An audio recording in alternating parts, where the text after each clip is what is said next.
how do you choose fishing tackle for different fishing techniques? If you're gearing up for a fishing trip and wondering how to choose the right tackle for the job, you're in the right place.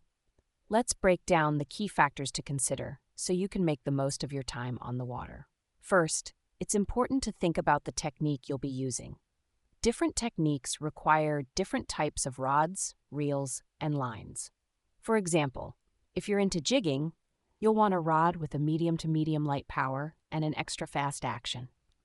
This setup, typically made of carbon fiber, allows for better control and sensitivity when handling jigs of various weights. For vertical jigging, a slightly shorter rod, around 6 to 6.6 inch in length, is preferred. This length makes it easier to manage the line and keep the rod tip closer to you, especially when jigging from the side of a boat.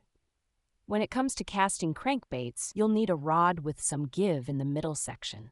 A moderate action rod, often made from a carbon fiber or glass blend, is ideal.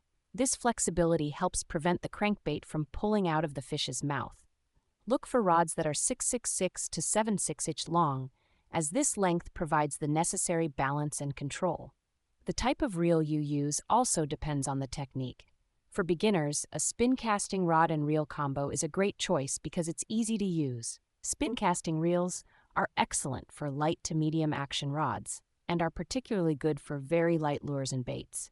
They're also easy to switch between left and right-handed retrieve, which is a nice feature.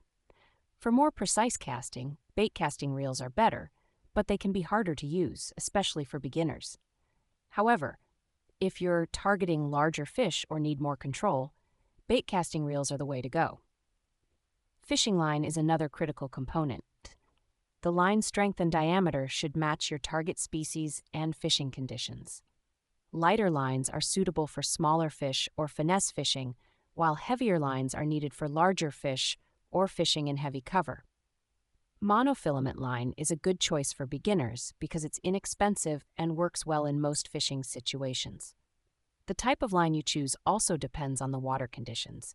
For example, fluorocarbon lines are nearly invisible underwater, making them great for clear waters, while braided lines offer more strength and durability, but are more visible.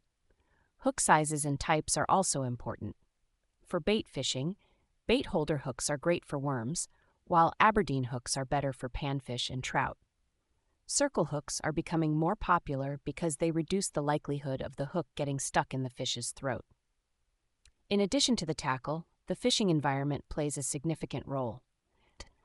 For river fishing, you might use a simple setup for wade fishing or a more elaborate setup for boat fishing.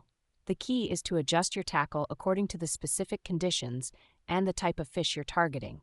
By considering these factors, technique, rod type, reel type, line strength, and hook size, you can ensure you have the right tackle for a successful fishing trip. Remember, the right gear can make all the difference between a good day and a great day on the water.